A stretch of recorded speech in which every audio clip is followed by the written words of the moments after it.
sway a little bit like I'm not supposed to, so that's what I do. So my name is David Smith, hardest name in the book. I'm with the Illinois Family Institute. If you don't know about us, please check us out on the website. We are the social issues part of this panel. And just before I start into the two bills I was asked to bring to your attention today and talk about maybe the fiscal costs, I just want to say the social issues are the economic issues. The economic issues are the social issues. Okay? Those who are trying to tell you that there should be a truce on social issues, well, they're naive, number one, to think that the other side is ever going to acknowledge or observe a truce, first of all. Secondly, we can't afford to have a truce because it does cost us on financial issues. First bill I want to bring to your attention that we're very concerned about is House Bill 30, HB 30. Let's write these down, okay, everyone? It's a bill that is heavily promoted by George Soros. Anyone? Oh, well, yeah, I guess you know about George Soros. George Soros is spending millions of dollars to try to legalize medical marijuana throughout the nation. There's 15 states that have it, and the District of Columbia. And well, we just have to look at some of the other states to get an indication of what's coming to Illinois if this were to pass. Now, last session, this bill did pass the Senate and came dangerously close to passing in the House. It failed by, really, the roll call says 4 votes. It failed by 1 vote, to tell you the truth. I was in the chamber when it was being voted on, and the numbers went up to 59. They need 60 votes. And people in the gallery, pro-marijuana folks, were screaming, "One more vote!" But then some of the lawmakers peeled off after they realized this is not going to make the 60. And it came back down to 54. So we're dangerously close. We did pick up some great seats in November, so we've got a little, and I mean little, breathing room here. We've got some lawmakers, unfortunately, who are changing their minds because of various amendments to the bill. But let me just talk quickly about the costs. Let me see here. Quickly, as far as addiction goes, more high school seniors, according to a recent survey, smoked marijuana in 2010 than they did cigarettes. You should be concerned about that. Colorado is one of the states that have medical marijuana.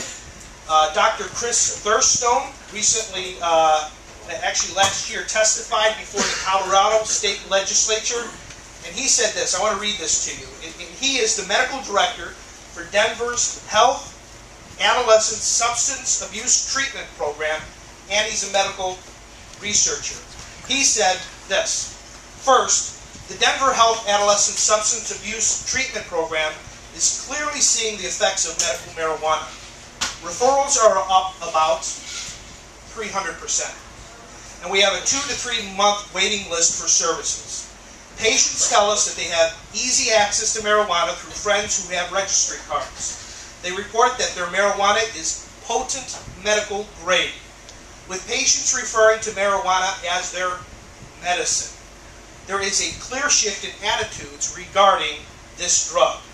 Schools account for 30% of our referrals and are telling us that young people with marijuana registry cards are selling marijuana to students, and much more students are showing up high to class. Quickly, another cost. I just want to go over this. It's Washington Times, December 30th, 2010. So just a few months ago. This was in the Washington Times, talking about California.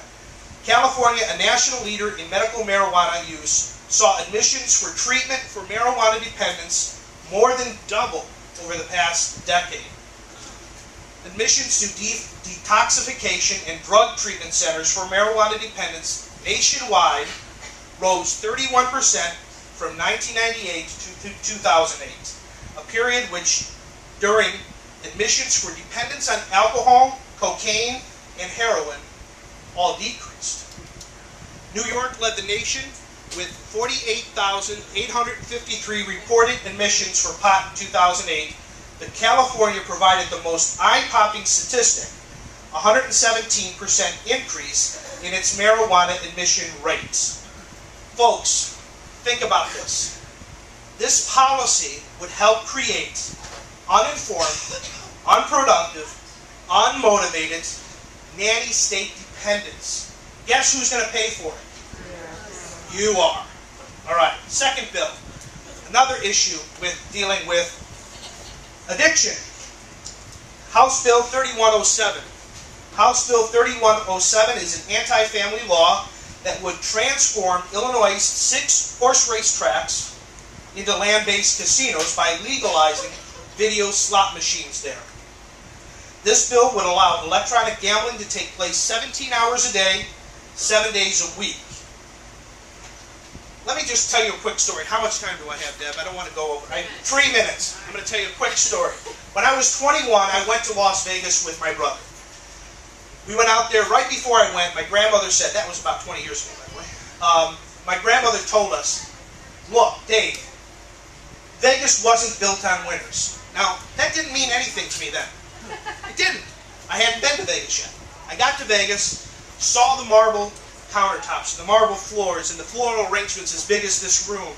And I saw just the gold and the excess of everything around me. It hit me at that point as I saw people at the gambling tables.